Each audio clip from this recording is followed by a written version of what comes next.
Bonjour, vous êtes en compagnie de Daniel pour l'émission Fenêtre sur soi. Aujourd'hui, nous allons aborder un sujet peu ou encore mal connu, qui est celui des TDAH. Je vous présente Sylvain de Getter. Bonjour. Souffrant de troubles de l'attention et d'hyperactivité, c'est ça ? Tout à fait. Voilà. Donc Sylvain est avec nous pour témoigner de son quotidien en tant qu'adulte. Est-ce que tu peux en quelques mots te présenter ? Oui, me présenter, donc Sylvain de Getter. J'ai 46 ans, j'habite dans le Lot, dans un domaine qui s'appelle le Mas des Papillons, où j'ai une activité de gîte et chambre d'hôte, qui permet de correspondre à pas mal de choses qui me caractérisent, parce que il faut forcément être partout à la fois quand tu as une maison avec des chambres d'hôtes et des gîtes. Plein de boulot, plein de choses à faire. Donc ça sustente, je sais pas si c'est le bon mot, mais ce que mon corps, ce que mon cerveau a besoin de faire. Alors pour résumer, pour les personnes qui n'auraient pas ou pas vraiment entendu parler des TDAH, il s'agit de troubles de déficit de l'attention avec ou sans hyperactivité. Les personnes souffrant de troubles du déficit de l'attention ont énormément de mal à rester attentives, à rester concentrées sur une tâche, à mener à terme des tâches plus ou moins complexes. Elles sont souvent stressées, souvent même impulsives. Comment est-ce que tu te retrouves dans cette définition ? Oui, alors stressé et impulsif, je sais pas si ça caractérise tous les TDAH, j'en sais rien, en tout cas moi... Voilà, ça c'est de la généralité. Ouais. De la généralité. Stressé, oui. Impulsif, ça peut m'arriver aussi, effectivement. Impulsif envers moi-même aussi, envers les autres. Ouais, j'y travaille, ça aussi. Mais ouais, ça caractérise un petit peu ce que je vis. Ouais. Dans ton vécu, concrètement, à partir de quel moment as-tu vraiment pris conscience de cette difficulté, justement, qui était le TDAH ? En fait, assez tardivement, parce que jusqu'à très peu... Enfin, je dis très peu, je sais pas, j'ai 46 ans aujourd'hui, ça doit être entre 30 et 35 ans, je sais plus très bien. Mais avant, je savais pas ce que c'était le TDAH, on n'en parlait pas en France. Ma mère n'était pas du tout au courant de ce type de syndrome ou de symptômes, je sais pas comment on l'appelle, ce type de maladie, syndrome. Ou enfin, je sais plus comment on appelle ça. Plus un syndrome. De syndrome, voilà. Donc moi j'en ai pris conscience entre 30 et 35 ans. Auparavant je me disais que voilà, c'était comme ça, j'étais un nerveux, j'étais quelqu'un qui avait besoin de se nourrir de plein de choses. Quand j'étais petit, j'ai forcément eu beaucoup de mal à l'école, parce que j'arrivais pas à me concentrer, je papillonnais un peu sur tout, j'arrivais pas à apprendre de mes leçons, parce que forcément pour apprendre ces leçons, pour apprendre une leçon, il faut être attentif au prof, ce que je pouvais pas être, et quand j'étais à la maison, apprendre une leçon, c'est se concentrer sur un truc pour l'apprendre, et c'était excessivement compliqué. Et ça a été aussi compliqué pour ma mère, parce qu'elle a essayé de me faire apprendre des poésies pendant des heures et des heures, et c'était mission impossible pour elle, quoi. Il faut penser aussi que dans ces époques-là, il n'y avait pas d'informations sur les troubles du comportement, et il était difficile de percevoir un enfant ou un adulte entre hyperactif classique et un hyperactif souffrant de troubles de l'attention bien conséquents. Tout à fait. Alors tu vois, là je t'ai écouté, mais je t'ai perdu en route.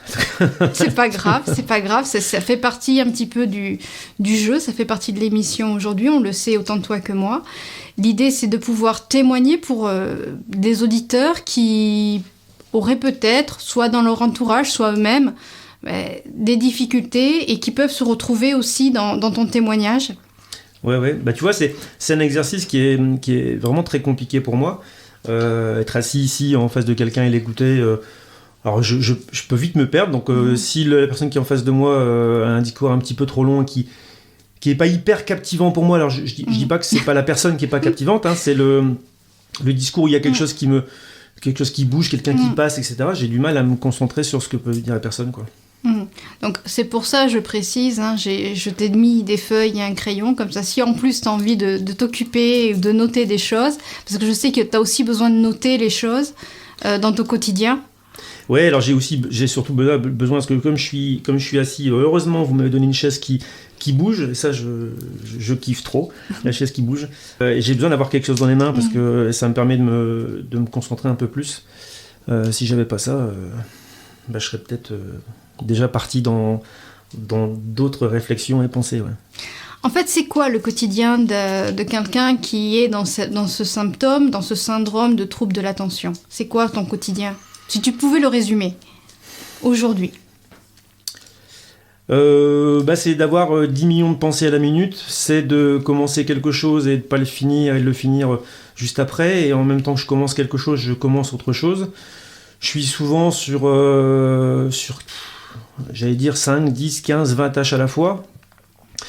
Je suis dans le bureau en train de travailler un peu, alors c'est compliqué justement, je te le disais tout à l'heure, de travailler, de faire l'administratif pour moi, parce qu'il faut vraiment beaucoup de concentration. Je suis au bureau en train d'essayer de me concentrer pour remplir un document administratif, par exemple. Je pense à où je passe la tête par la fenêtre, je vois une mauvaise herbe, je dis allez, hop, je sors, je prends la mauvaise herbe, j'arrache la mauvaise herbe. Quand j'arrache la mauvaise herbe, je me dis mince, il faut que j'aille chercher quelque chose à l'atelier. J'arrive à l'atelier, mais en attendant, en allant à l'atelier, je vois une pierre qui traîne, donc je prends la pierre, je la range. Quand je la range, je vois autre chose qui me fait penser à un autre truc. Je dis tiens, il faudrait peut-être que je commence ça.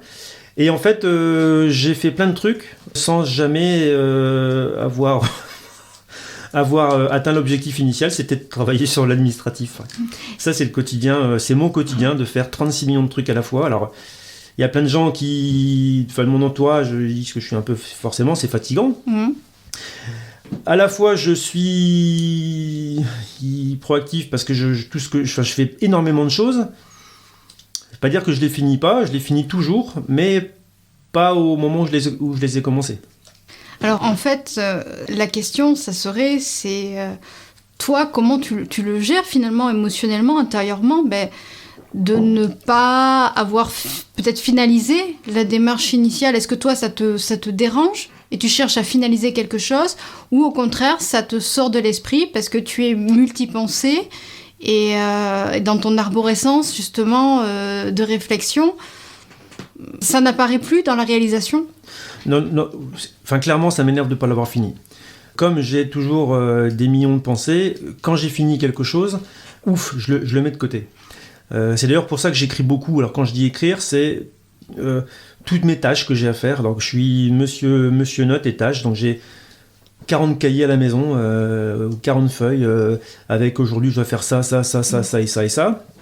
Au final, mes journées elles ressemblent jamais à ce que j'ai écrit, parce que j'ai commencé ça, j'avais ça à faire, mais il y a un truc qui s'est rajouté parce que je l'ai rajouté, pas parce qu'on me l'a rajouté.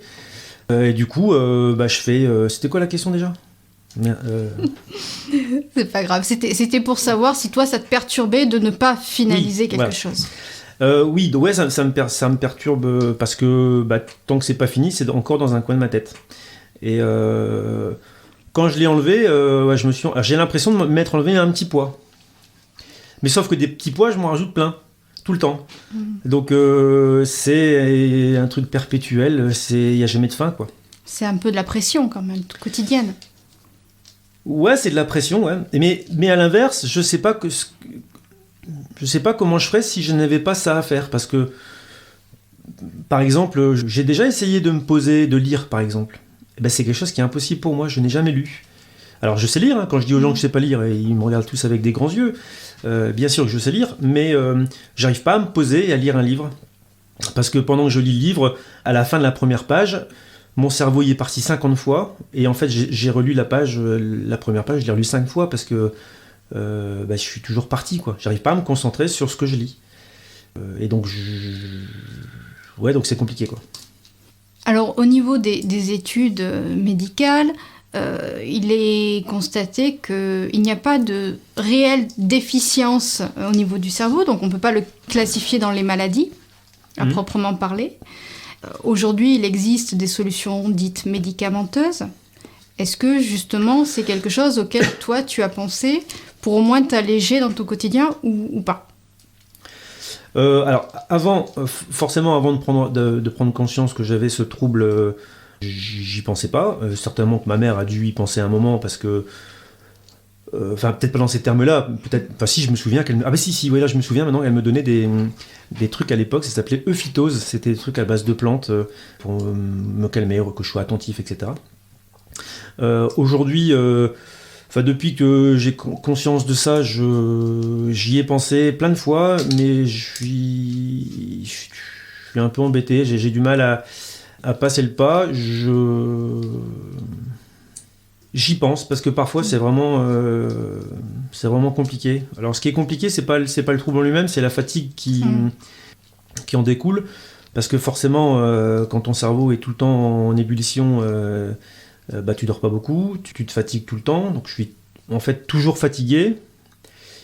Et très souvent, je me demande, mais comment tu fonctionnes, comment tu fais pour ne pas t'écrouler. Tout à l'heure, tu me posais justement cette question, est-ce que tu as des moments de la journée où tu es exténué ? Ouais, alors, il y a des moments où je suis exténué, je vais me poser 5 minutes, parce que là, j'en peux plus, mon corps, Mais le fait parfois d'avoir de nouveau une nouvelle pensée, d'un truc à faire, bing, comme un robot, je me relève et je retrouve un semblant d'énergie et j'y vais, quoi.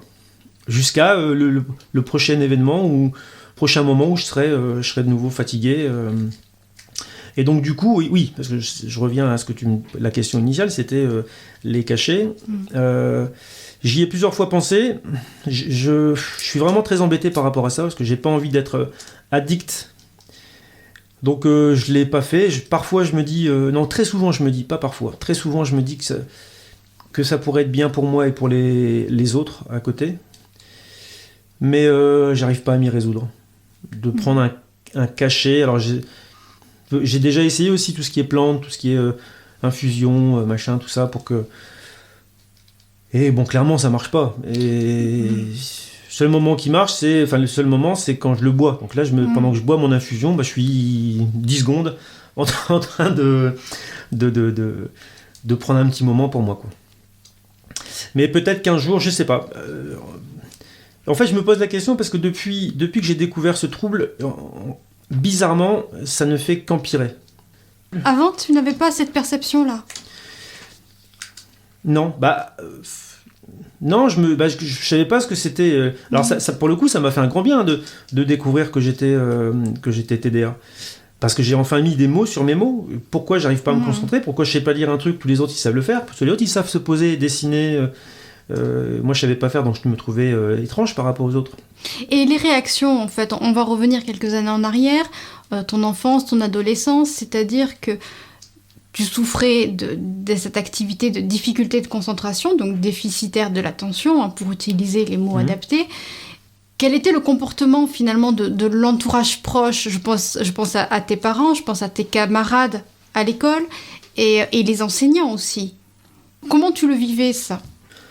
Alors, pour mes parents, enfin mon père est mort, j'étais jeune, donc je me souviens plus avant, j'avais 12 ans quand il est décédé. Ma mère, les moments où les fois où quand je repense à mon enfance, je vois des réflexions de ma mère qui me disait avec des mots en ch'ti que j'arrivais pas à bouger. Alors je peux le dire. Oui, vas-y, je t'en prie. Il me disait t'as des vers à ton cul, ça veut dire que t'as des vers à ton cul. C'est génial, ça a super bien passé ça. Ouais. Oui, mais il y a pas de souci, Et donc je l'ai de très nombreuses fois entendu.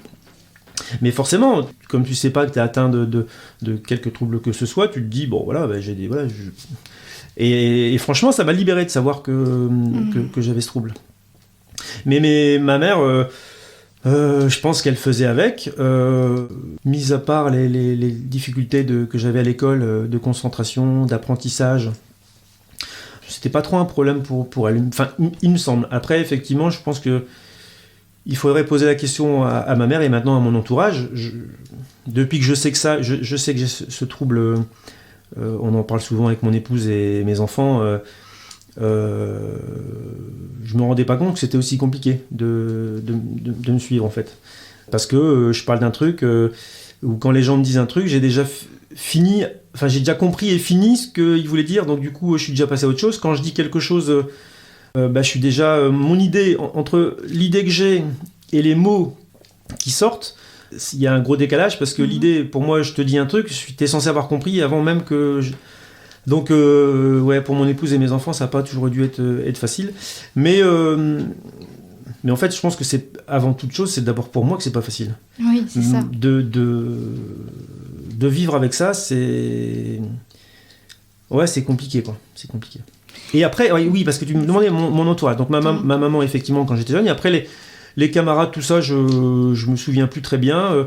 Je pense que pour certains, ça devait aussi être pas mal, parce que comme j'étais déjà hyper actif... quand il s'agissait de faire des conneries, tout ça, j'étais là, et puis donc ça faisait bien marrer tout le monde. Et puis quand il fallait organiser des soirées, des trucs comme ça, quand on était à la fac, je prenais vite les choses en main, et puis c'était fait en 2 temps, 3 mouvements, alors qu'il y aurait peut-être mis pas mal de temps, quoi. Mais après, les amis proches, parfois ça a été compliqué, et pour eux et pour moi, mais surtout pour moi, parce que comme je suis exigeant aussi, je suis avant tout exigeant envers moi-même, je suis aussi exigeant envers les autres. Comme je vais toujours très vite, c'est comme si j'avais envie que les autres aillent aussi vite que moi. Donc ça m'a agacé plein de fois que les gens ils aillent pas vite. Donc quand on fait un truc, quand je vois quelqu'un qui fait quelque chose, ça m'énerve parce que moi je l'aurais déjà fini, quoi. Et ça, j'ai dû le montrer aussi à mes amis plein de fois. Donc ça a été... je dis pas à mon avis, on en a déjà parlé avec certains de mes amis. Ça a été un peu compliqué, ça, ouais. Avant que je me rende compte du trouble. Et franchement, après, ça m'a quand même libéré. Puis c'est quelque chose que je peux expliquer aussi. Parce que, tu vois, depuis tout à l'heure, on est à 2, là, je bouge de tous les côtés, je regarde partout. Je confirme. Et encore, j'essaie de me concentrer un maximum, là, mais... Et ça, c'est compliqué. Alors, quand tu connais les gens, quand ils te connaissent, ils apprennent à vivre avec ça. Quand tu connais pas les gens, quand eux, plutôt, te connaissent pas, ils ont le sentiment que ce qu'ils disent, ça m'intéresse pas, mais c'est pas le cas du tout.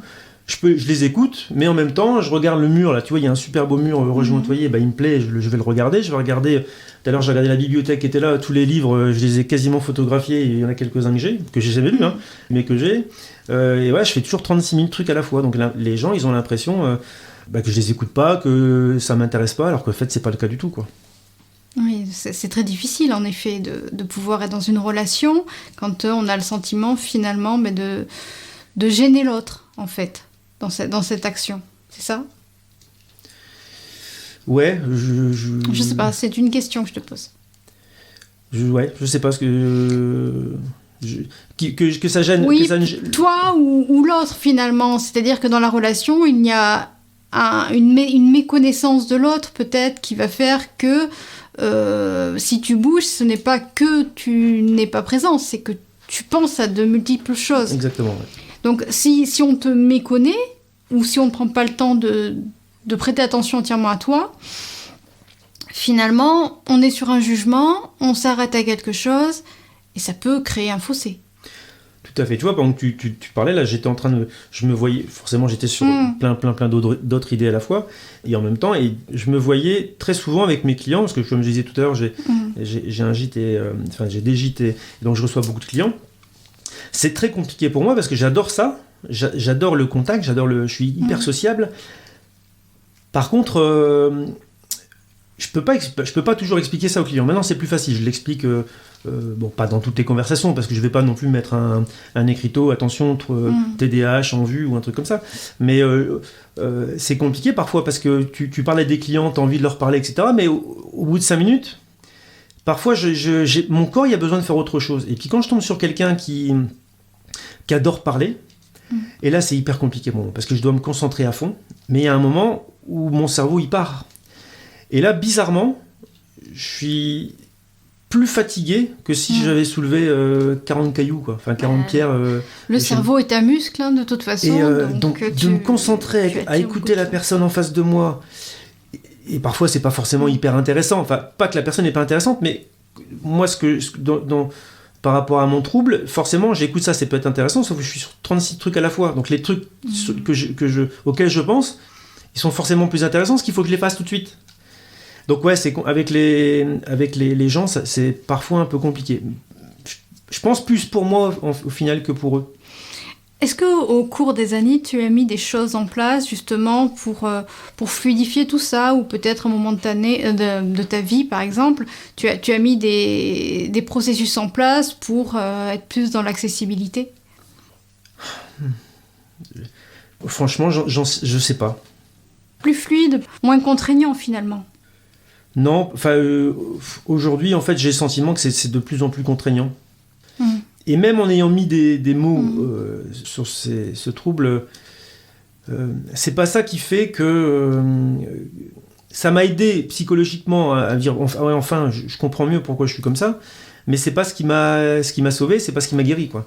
Et au contraire, en vieillissant, j'ai le sentiment d'être de plus en plus hyperactif et de moins en moins attentionné. Alors attentionné dans le sens où manque d'attention, pas manque d'attention aux gens, tout ça, hein, mais manque d'attention à ce que je fais. Franchement, j'ai le sentiment que ça va être de pire en pire. Alors, tu parlais de sentiment de pouvoir de moins en moins porter attention à ce que tu fais. Souvent, on reconnaît dans les personnes souffrant de troubles de l'attention et de l'hyperactivité, on va dire des accidents. Beaucoup d'accidents. Ah, vrai, comment toi tu te places par rapport à ça? Est-ce que comme ces personnes, tu te fais mal, tu te cognes, tu te casses? Alors, effectivement, je pourrais écrire un roman sur tous les accidents que j'ai pu avoir et tous les conneries que j'ai pu faire. Alors, pendant longtemps, je me disais que ça n'avait aucun rapport, parce que, voilà, les accidents de la route, les accidents de bricolage, les accidents de la vie, etc., je pensais pas que ça pouvait avoir un lien. Mais il y a quelque temps, j'avais écouté une émission sur ce trouble, et effectivement, il disait que les gens atteints de ce trouble-là avaient 13 ans de moins d'existence d'existence de vie, j'allais dire, c'est pas le bon terme. D'espérance. Voilà, espérance de vie. J'étais déjà parti, tu vois, sur autre chose. Et ça m'a fait prendre conscience de tous les accidents que j'ai pu avoir. Alors, j'ai toujours eu une bonne étoile parce que j'ai eu de gros accidents, hein. J'ai des vis un peu partout, des accidents de la route, des accidents de la vie. Et au quotidien, ça m'arrive, parce que comme je fais 36 000 trucs à la fois, que je suis pas concentré sur ce que je fais, forcément, je te disais tout à l'heure, par rapport à mon activité, je bricole beaucoup. Et quand je te dis bricolage, c'est du gros, ça peut être du gros bricolage. Je fais attention à rien, comme je veux faire tout vite. Tu vois, tout à l'heure, avant de venir, je jouais avec de l'acide chlorhydrique, parce que j'avais décidé d'enlever de la colle de carrelage et du ciment sur un de mes carrelages. Et je veux le faire vite, donc je prends pas la précaution de me mettre des gants, un masque, des lunettes.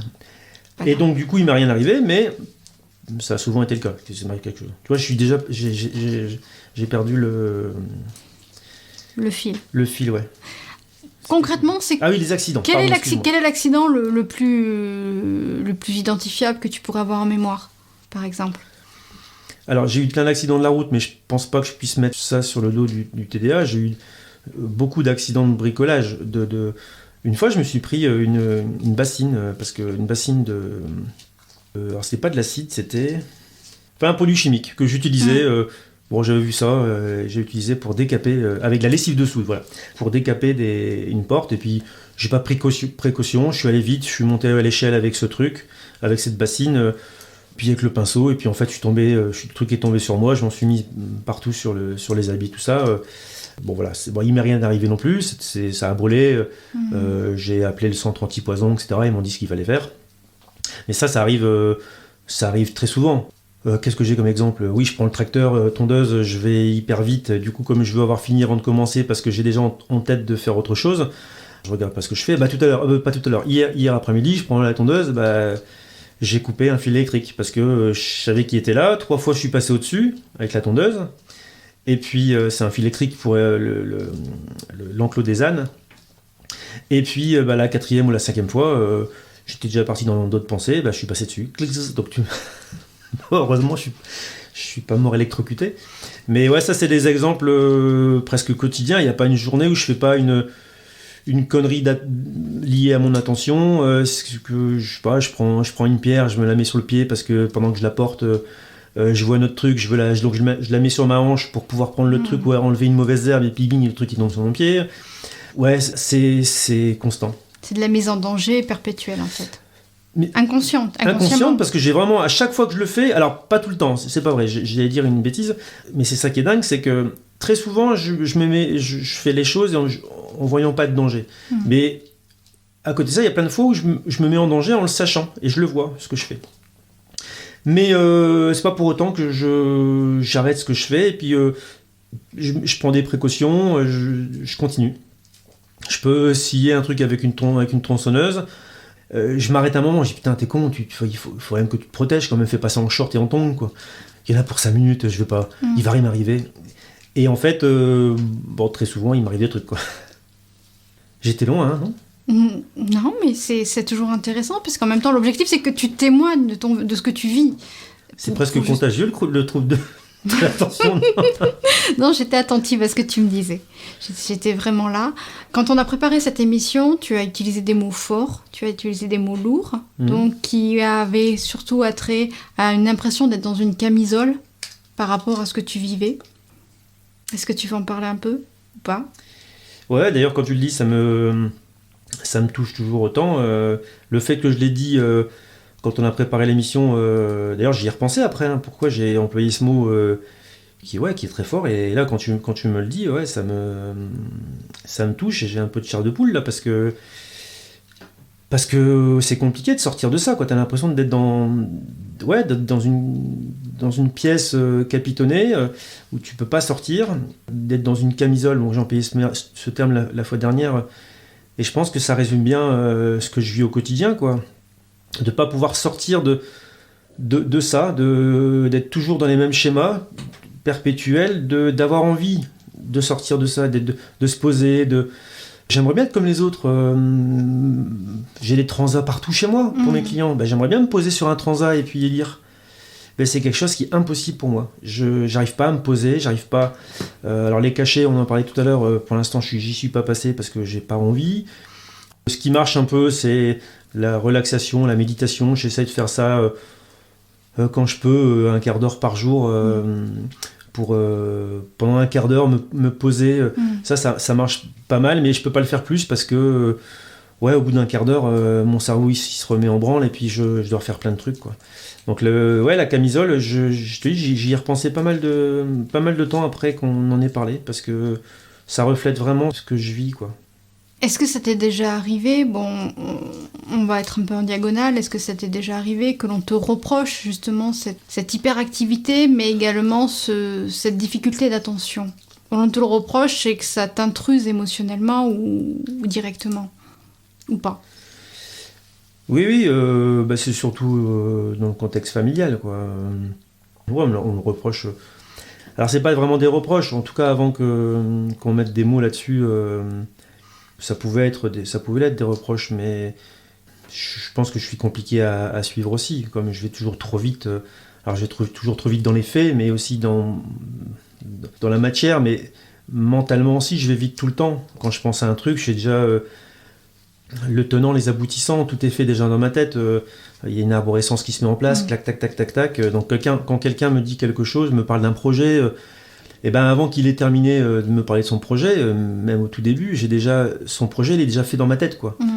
Quand j'étais plus jeune, ça pouvait être par exemple de dire tu devrais faire ci, tu devrais faire ça, sauf que les gens ils ont pas envie d'entendre ça, ils ont envie de faire leur projet, ils ont pas envie d'entendre quelqu'un de moralisateur et qui lui dise tu devrais faire comme ci, comme ça.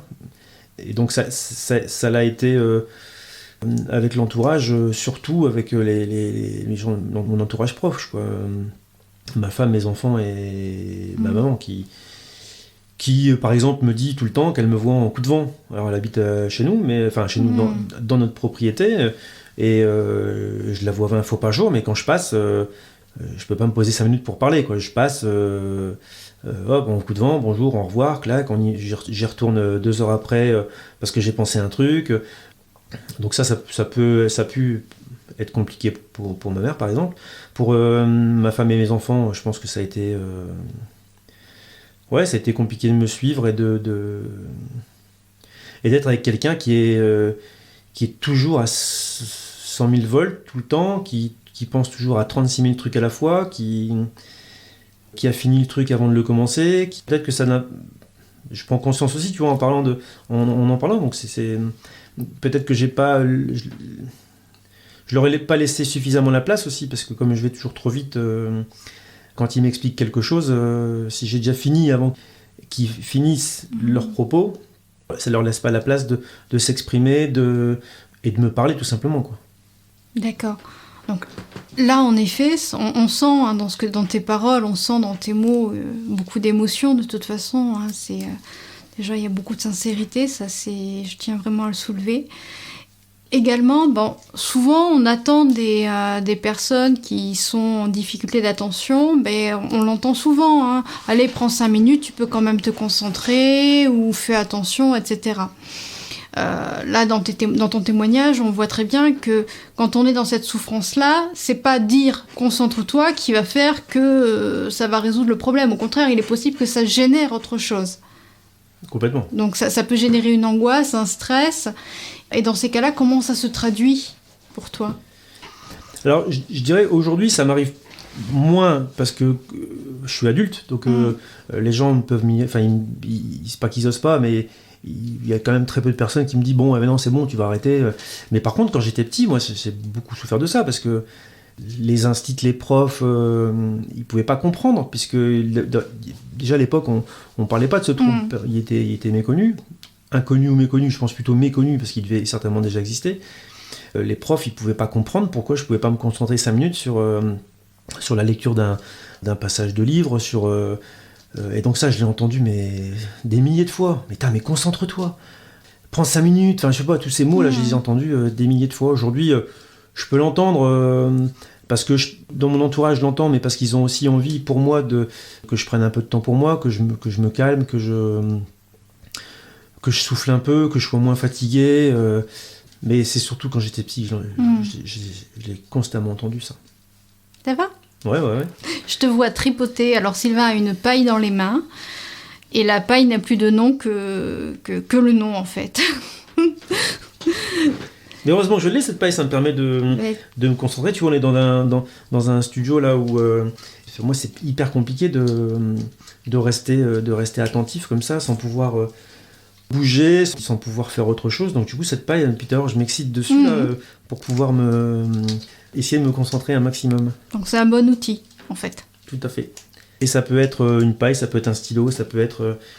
Tout à l'heure, on me disait pourquoi... Non, c'est moi qui vous disais tout à l'heure que je suis toujours en train de bouger. Alors tu sais, mes jambes maintenant, elles bougent tout le temps. Alors effectivement, il y a des gens qui disent bah ouais, mais ça m'arrive. Moi, c'est pas que ça m'arrive, c'est continuel. Mes jambes, elles bougent tout le temps. Mais je pense que c'est pour canaliser, pour me concentrer un minimum sur ce que je fais. Le corps a besoin aussi de signaler quelque chose. Ouais. Cette transmission-là. On va arriver à la fin de cette émission progressivement. Voilà, déjà. Comme quoi.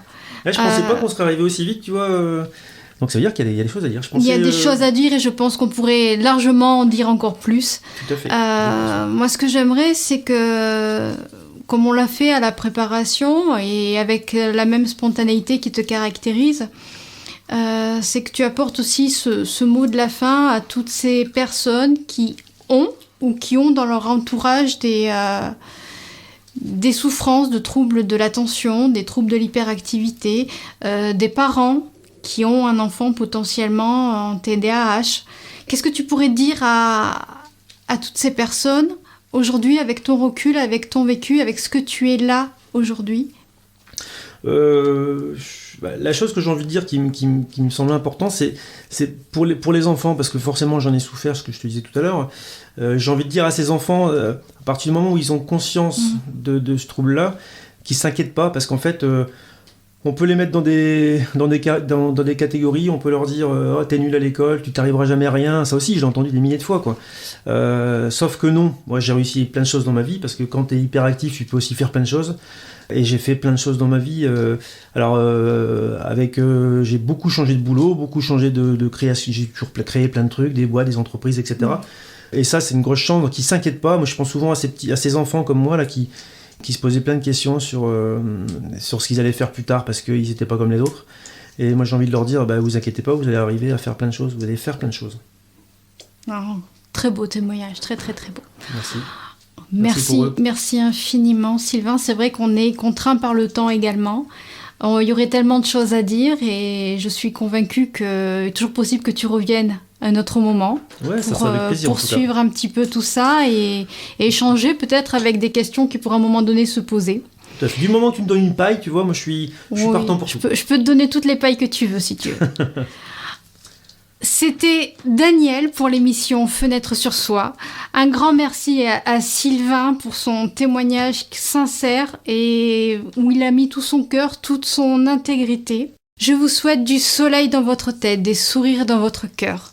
Merci. Je t'en prie, merci à toi. À Merci très vous. vite.